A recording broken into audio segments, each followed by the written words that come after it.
I'm not sure anyone would dare to argue that technology has not completely transformed certain aspects of sex and relationships these days. Our guest on today's show is Ari Tuckman, with whom we'll explore this theme more in depth, from FaceTime and social media to virtual reality and artificial intelligence. Ari is the author of 3 books, has given more than 300 presentations across the world, and routinely earns excellent reviews for his ability to make complicated information understandable and entertaining. Learn more on our website and social media at bbxx.world. Ladies and gentlemen, and everyone on the spectrum, we are here today with Ari Tuckman to talk about fidelity, infidelity, the changing landscape of sex technology, and how that really might change the way we see and experience both of those things and relationships in general. And, well, here to tell us more about it. So I guess I'd like to just start with the definition of infidelity, how people see it, how they might see it differently, if there really is any one definition, or if it's all kind of just this really subjective concept. Right. So this is a really interesting and nuanced topic. Like, there are so many different kind of levels to it. So, so fidelity basically means that you're staying within the understood and expected bounds of the relationship in terms of, so that, obviously mostly it gets applied to kind of sexual matters in terms of what is allowed sexually or romantically. But, there's also other matters like, financially, like, are you spending more money and your partner doesn't know about it, for example? That might be seen as kind of a financial infidelity. But, when it comes to sexual and romantic infidelity, assuming that a couple is monogamous, and, some people aren't, but even non-monogamous, consensually non-monogamous people, they have bounds of fidelity as well in terms of what is and is not acceptable. But assuming, we're talking about a standard monogamous relationship, probably everybody can agree having intercourse with somebody else, nope, not acceptable. Okay, but what if we sort of dial back a little bit? What about stuff like, giving a hug to someone when you're leaving a party, and instead of giving, a quick peck on the cheek, what if, lo and behold, the quick peck winds up on the lips? Oops, was that an accident? Wait a second, who kissed who? They kissed you, does that matter? Or does you kiss them, does that matter? How long did it last? What happened afterwards? How did you respond? Did you tell me about it? Or did Bob have to tell me about it afterwards? Right? So this is where it gets much more nuanced about what is and isn't acceptable. But, I think like another kind of good example of this, which might be a little bit less kind of overtly sexual, is kind of the idea of who you're friends with on Facebook. And specifically, let's talk about friending exes on Facebook. Like, is that okay? Like, do we do that or do we not do that? How do you feel about it? How do I feel about it? Does it matter what ex it is? What if you're like 35 and it's an ex from high school and you haven't talked to them in 15 years, and you dated them for like a month in 9th grade? Do we care? I don't know. What if it's someone that you lived with for 10 years and, let's be honest, they broke up with you and you still have feelings? Because seriously, we can all tell. Is that okay? What about you found out that, an ex's parent is in the hospital and you had a pretty good relationship with that parent. And, is it okay under those circumstances? Or what if you're talking to your ex about problems that you and I are having, or you're talking about our sex life? Is that okay? I don't know. Right. So this is the stuff that every individual and together every couple has to figure out. Where are our lines? And the problem is we all as individuals have certain kind of preconceived notions about what counts as fidelity. And we come into this relationship with all these ideas in our head and not enough of them spoken out in the air between us. Mm-hmm. So it's really easy to find yourself in a situation where it's sort of like, wait, that's not okay. I've always talked to my ex. I'm friends with all my exes. How's that a problem? Really? We can't do that now? And, so often what happens is couples don't have these conversations until there's a problem.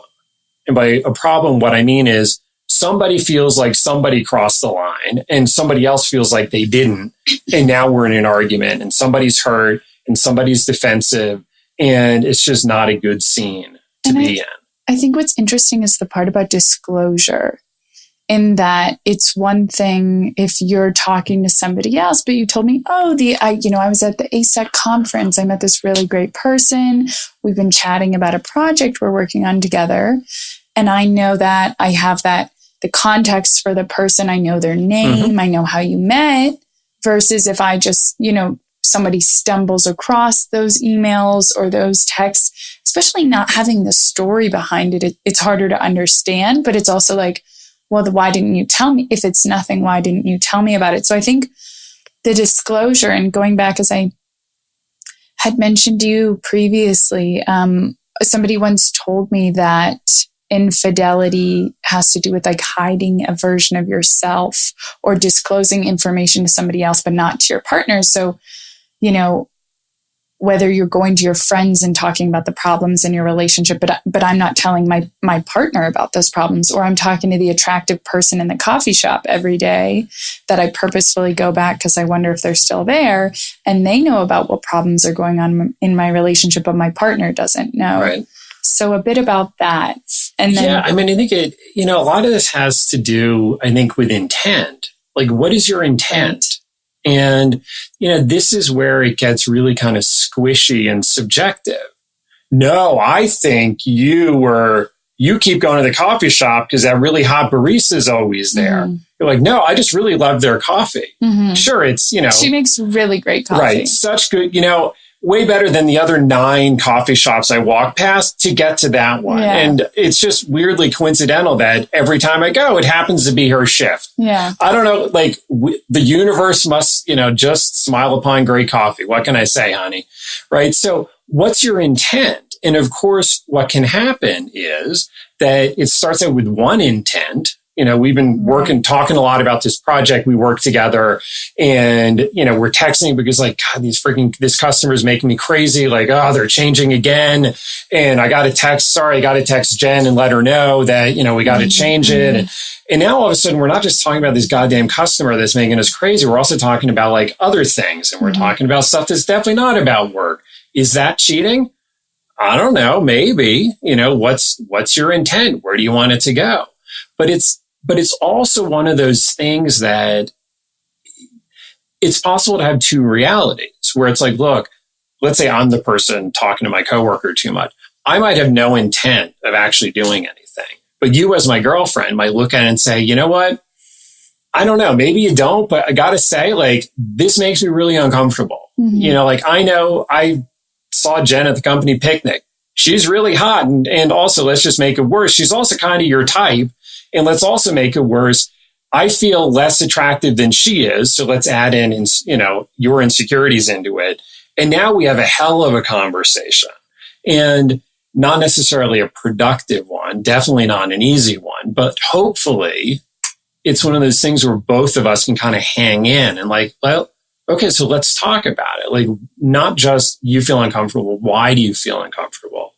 And let me try to understand and empathize. And let me explain to you why it's important that I still have this relationship with Jen and it isn't a threat to us. And, or other stuff like, all the other things that people do, not necessarily with nefarious intent, but we both have to decide like what is okay and what's not okay within the bounds of our relationship. So, yeah, and I think going back to what you said about understanding, has to do with what your understanding is, with what your partner's understanding is. And are those different? Are they the same? They're probably not. Have they been explicitly stated out loud? Have they been compromised? Have you come to an agreement where there's a middle point?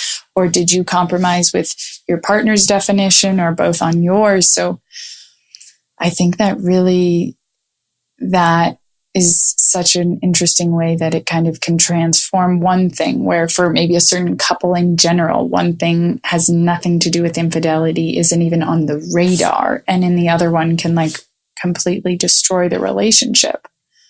So I'm wondering if you would have any advice for people listening in terms of how, you can bring that up or create preventative measures in the relationship to kind of bring up the topic, or at least make sure you're on the same page or at least reading the same book. Right.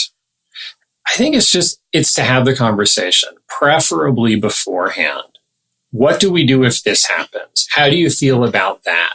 Now, obviously there's a million scenarios, so you can't cover them all, but to the extent that it seems like something that might be relevant. So like if you just got together with someone, you might, I don't know, like, hey, what do you think about porn? Do you ever look at porn? Like, are we okay with porn? Like, how do I feel about it? Do I look at porn? How do I feel about it? Or how do we feel about talking about exes? How do we feel about having friends of the opposite sex who, presuming we're heterosexual or, otherwise, whatever, like potentially romantically or sexually interesting friends? Is that okay? To just sort of have the conversation. Now, if it's a thing where something I'm doing makes you uncomfortable, it's not, that doesn't automatically mean I must stop doing that thing. Right. On the other hand, I also don't have the right to say, basically, like, suck it up and deal with it. Ain't nothing here. Right. I mean, I suppose we both have the right to do that. And then probably the other person has the right and perhaps the good judgment to say, this is not the relationship I want. Bye-bye. Right. So it becomes a matter of having some really honest discussions and not just this makes me uncomfortable, but why does it make me uncomfortable? Right. And where does it come from? Because all your past experiences and the circumstances around the current situation, but also your previous. Yeah. And to have, like a really good conversation and to not, the danger here is kind of false agreements. That either you get so emotional that I basically cave and say like, okay, I'll never look at porn again. But I know, or 20 minutes later, I know I'm like, that's never, like, no way. Like, I will never keep that. So by being too emotional or too demanding, you force me to cave and to agree to something I shouldn't have. Or you're being quite reasonable, but I'm sort of conflict avoidant, or I just don't want to give this up and I'm worried I'm going to have to if this conversation goes where it needs to. So, we make an agreement that you, in all reasonableness, assume to be a mutual agreement. And then I know at the time I'm not going to maintain this. So like, I'm setting up cheating, or I too sort of optimistically say like, oh yeah, no, I'll never look at porn again. It's kind of like, I'll never eat delicious chocolate chip cookies again. I'm on a diet forever after I'm eating healthy. Right. Yeah. So to not agree to something you can't maintain. Right. But I think then that's a different kind of a problem, because then there's a deception. It's not just that I'm looking at porn or I'm talking to my ex or whatever, but it's that I'm deceiving you about it, because now I know. Before it was an innocent mistake because neither of us knew. Right. But now we know. Yeah. And then to act against the known is, I think it makes one crime into two, so to speak. Very different than, not having discussed it, maybe coming from different places, different experiences. And as you've mentioned before, I think it's really interesting also how the definition of infidelity and your reactions to certain things change so much throughout the relationship. Right. Like when we first met versus dating for, I don't know, a couple months versus a year versus decades. Totally an evolving process. And I think it's funny. I once heard actually a therapist tell me that in the first few months of a relationship, everybody resorts back to middle school. She said, I'm 75 and I definitely did too. Like I just started dating somebody and I literally went back to being 13 in terms of neediness, or just it's building up security. And as you build up security and trust with that person, then you can like adjust and adapt to not higher stakes, but like different circumstances. Yeah. Well, the thing is, in the beginning, you don't know like, you seem lovely. Let's say we've been dating for 3 weeks. Mm-hmm. You seem lovely. Right. Otherwise, we would have not gone on the second date with you, right? So you seem lovely, but I don't know. Maybe you're not. Like, I don't know what to expect here. So we all need to be, and of course, the problem is in the beginning, we're all on our best behavior. So there's lots of politeness, but not enough honesty. Right. Where it's like, do you mind if I smoke? No, that's okay. And then later it's like, oh my God, I will burn your eyes out with a cigarette if you keep smoking. I feel like I'm that person. But I would actually say it immediately. But I've always thought it's so interesting that we have to know somebody well enough to be able to, say you don't can't hang out, or you're busy, or you would rather do something else, or to stop doing something, or to kind of, it's so interesting. Well, and it's hard because, tiptoeing. In the beginning, when we first started dating, like, we might both have grand hopes, but we're not super invested. So like, if all of a sudden we break up or one of us gets run over by a car or something, right? It's kind of like, oh, well, that sucks. But like, like for a night, you're kind of broken up about it and then you move on. But once you've been dating a while, or you've been dating a long time, or you're living together, or you're married, now all of a sudden it matters a lot more. I'm much more invested in you and in this relationship, and what you think really matters to me. Well, it's in also your opinion. what you create together that you now have that you don't have in the Exactly. beginning. Now you got something to lose. Right. So it creates this dilemma then that's inherent in all relationships, which is, the more important you become to me, the less I want to disappoint you and risk losing you. And yet I don't want to lose myself either, because if I sell out my sense of integrity and I let you continue to do something that makes me really uncomfortable, that could be, you seem to be awfully flirty with a neighbor, or I don't know about all this money you're spending, that makes me kind of uncomfortable, or I don't want to have sex tonight, but I can't say no to you, or a million other things that happen in a relationship.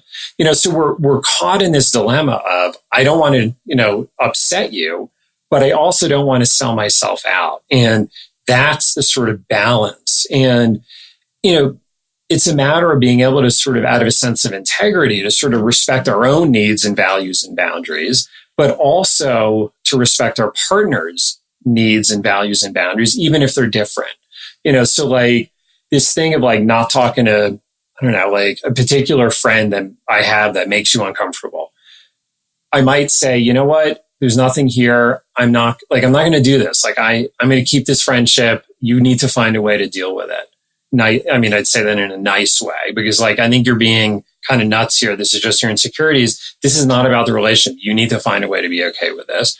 Or I might say, you know what? I think she's insane. There's nothing here, but fine. Like, I will be a good boyfriend and I will distance myself from that other friend, at least for now. And maybe when we're more settled, it'll be different. Or I might actually look at it and say, well, crap, she's right. You know what? That friend is kind of flirty with me more than with anybody else. And if I really want to be honest, and this is the real crap, like, damn it, I'm kind of flirty with her too. Like, if I was really honest, like, yeah, I kind of got a bit of a thing for her. So like, okay, that's kind of trouble coming and I wasn't seeing it. So good for you that you spoke up and told me and didn't just sort of swallow it, you know? So that's the balance. Like, you don't want to be insane, paranoid, insecure, boyfriend, girlfriend, husband, wife, whatever, where everything, why did the person at Starbucks give you extra cream in your coffee? Are you having an affair with her?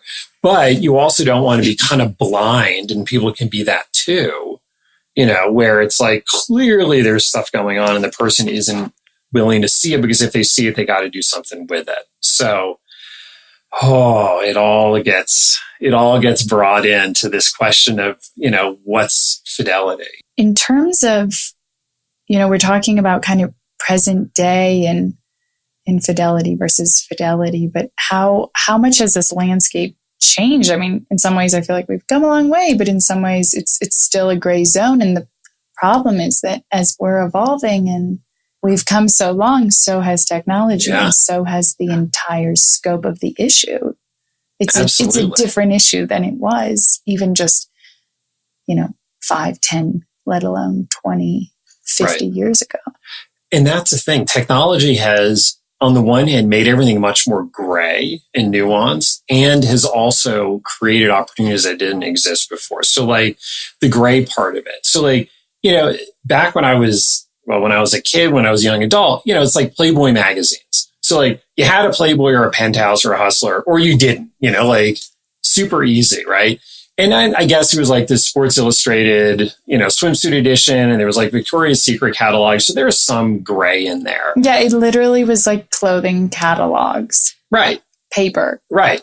And like those, like even Hustler magazine looks like the Sears Roebuck, circa 1900, like lingerie section compared to what we have now available. So, stuff like, I don't know. I mean, I'm not a social media guy, but like, all the little chickies on Instagram, like, oh no, honey, I'm just on Instagram because, Dunkin' Donuts posts coupons on there, or my friends put cat videos. Oh, look at that. I'm following a bunch of 19-year-olds who show up mostly naked. Whoa, whoops. How did that happen?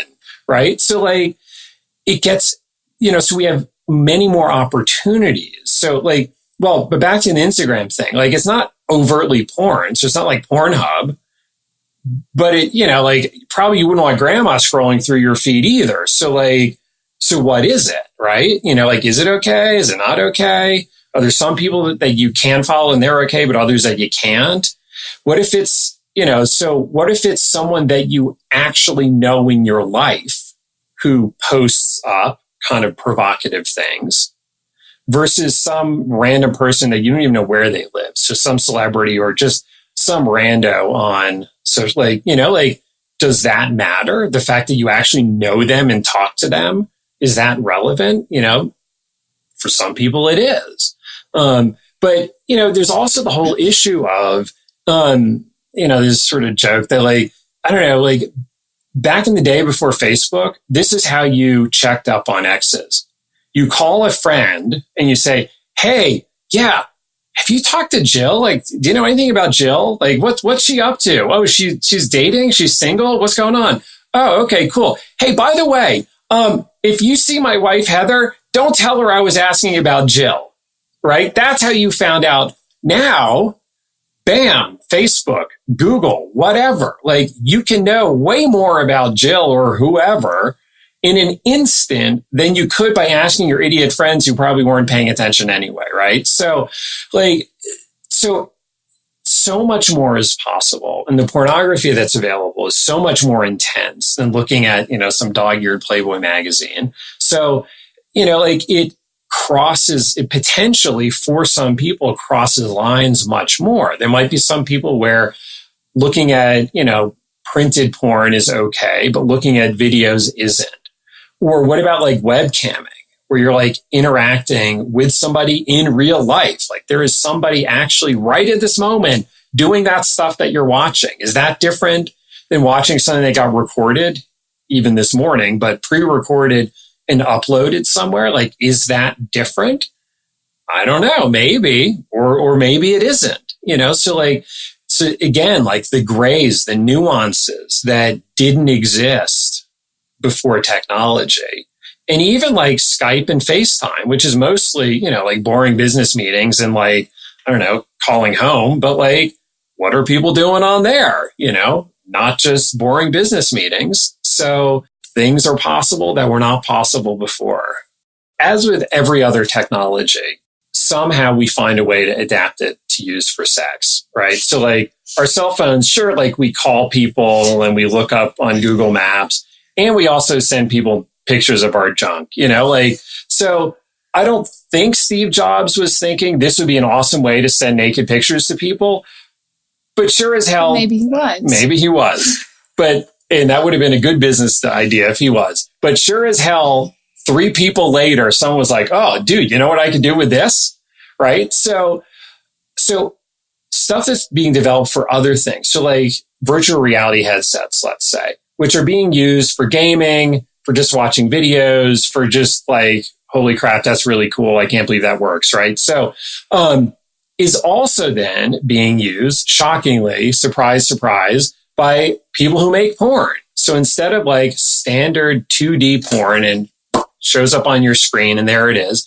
Now with a virtual reality headset, you can watch 3D porn and, ultra high definition, and not just sort of 3D, but also, 180 degree or 360 degree views, meaning that you put on the goggles and just like your phone has a motion sensor that knows what direction it's pointing, as you look around, as you move your head back and forth, your view of the room or the actions happening changes.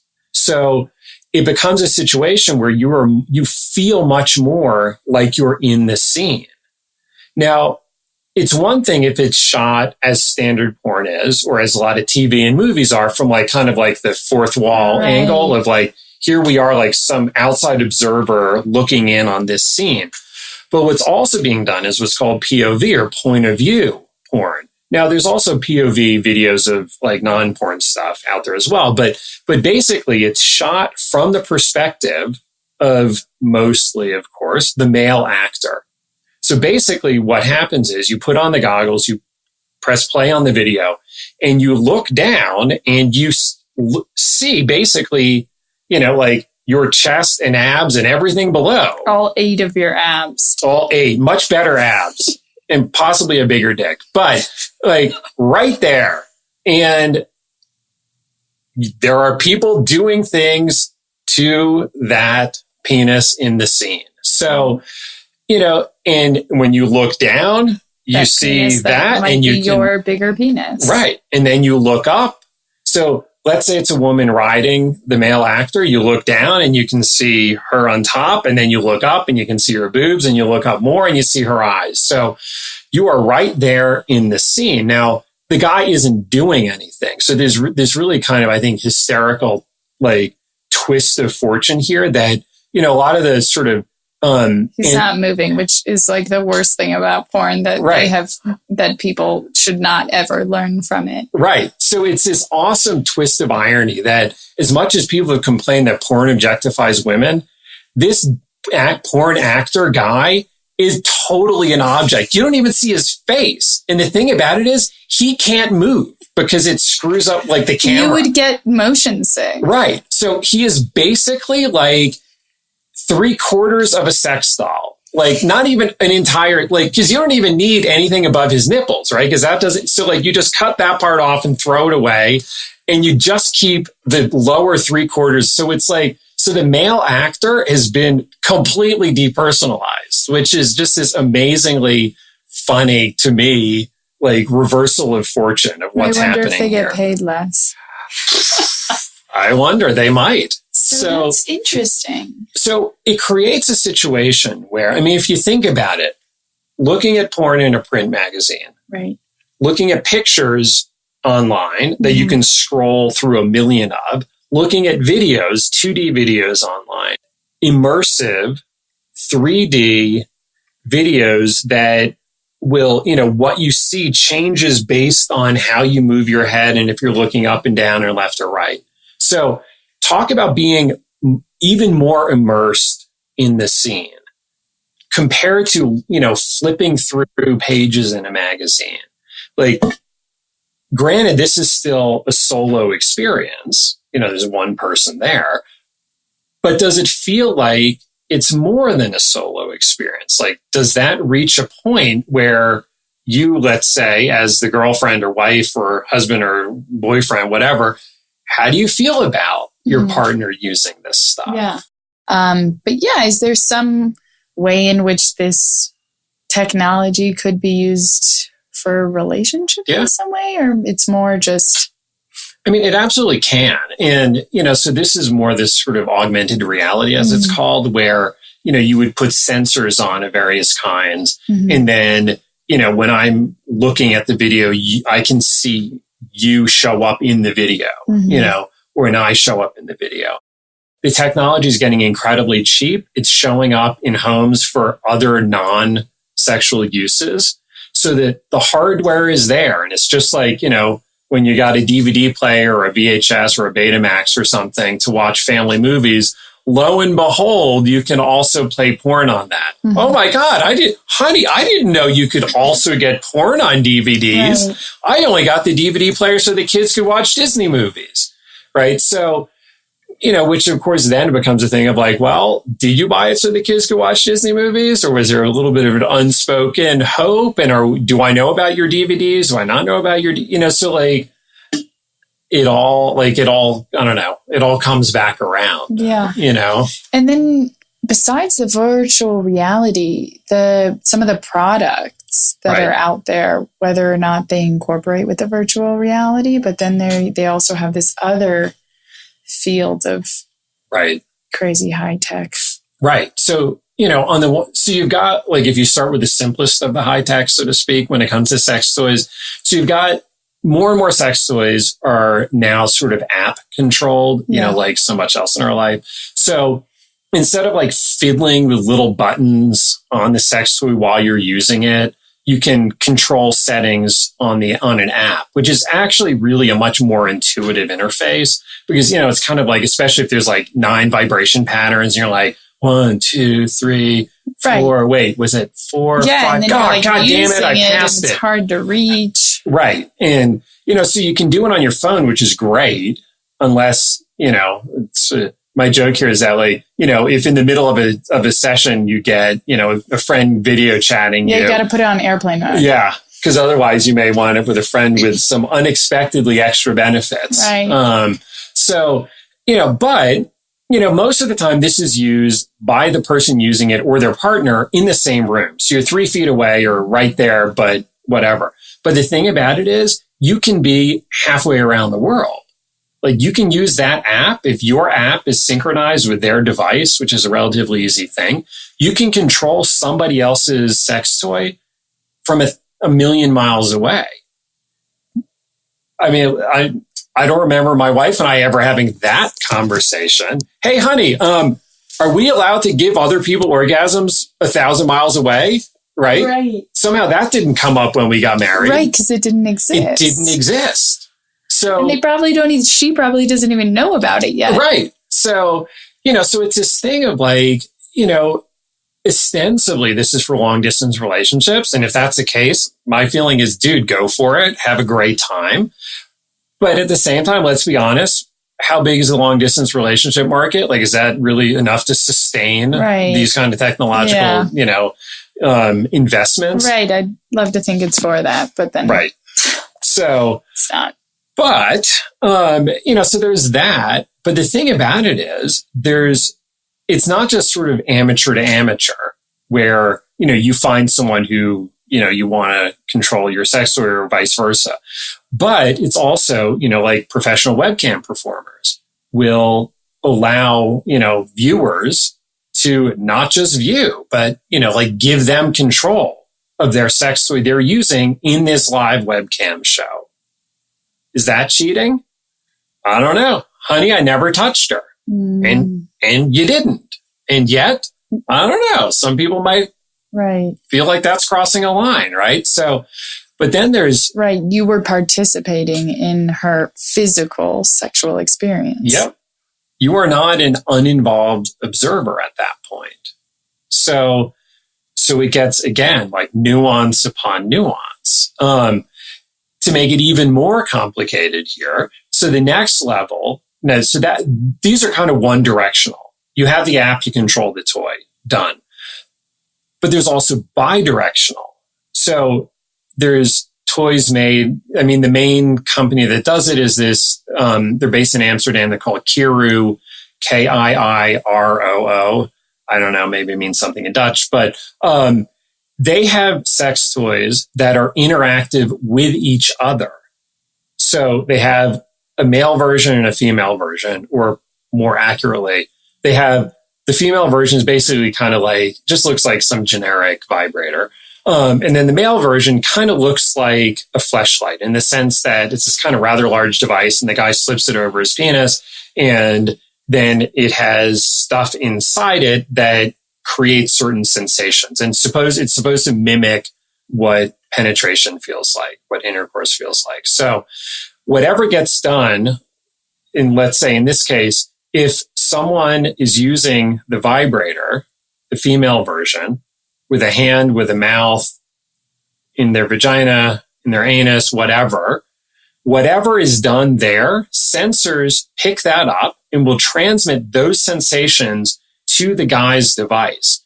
So if you touch the tip of the vibrator, the guy will feel it on the tip of his penis. If you slide halfway down, he feels it halfway. If you go all the way down, he feels it all the way. You go slow, it's slow. You go fast, it's fast. Yeah. Whatever is happening in one is happening to the other.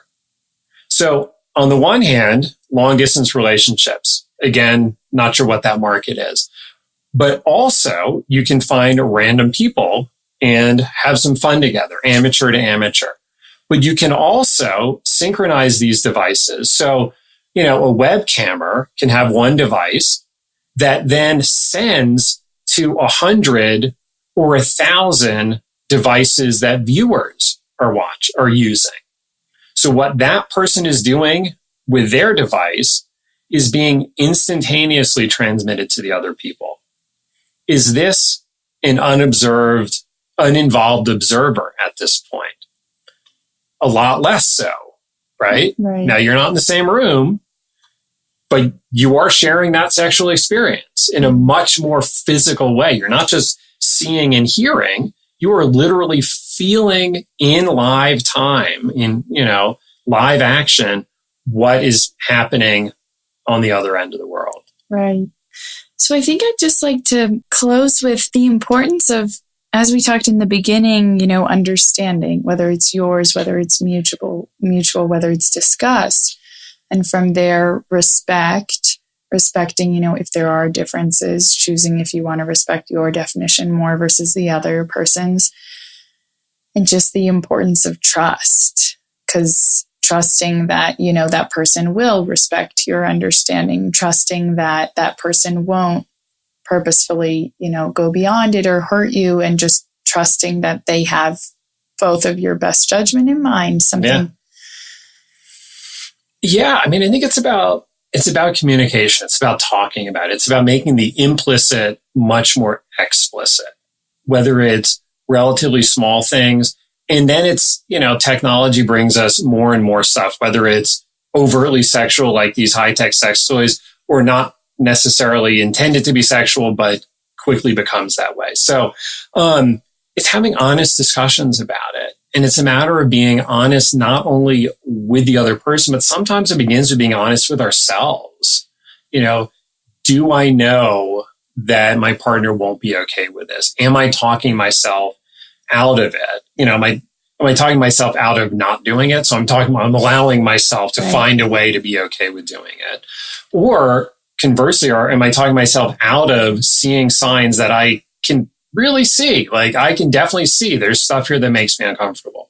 So it's just, in the broader sense, it's just part of building a relationship. It's about building trust. It's about asserting yourself when you need to. It's about managing your emotions and responding well when something upsets you, so you can actually have a real conversation and not be written off as a crazy person. But also, coming across as a crazy person is a great dodge for the other person to not actually address the thing that you're feeling crazy about. So it's about having some really honest and sometimes difficult conversations. So this new this new tech that continues to develop isn't new in that sense. It's the same conversations people were having 50 years ago and 100 years ago. It's just a little bit different in terms of the context of what they're talking about. Yeah. Like the subject matter in a way is changing, but the conversation itself and the importance of it, definitely some parts of it have stayed the same. I think the only thing that's changing is that we have more to talk about. Technology is giving us things to talk about that we didn't have to talk about before, but the themes, the way that we talk about it, it's still the same. Thanks so much, everybody. This is Ari Tuckman. Thanks again. Thank you. Thank you so much for tuning in to listen to the BBXX podcast. You can learn more on our website or on our social media at bbxx.world. And if you believe in what we're doing, please do help spread the love by sharing this with someone you care about. Until next time.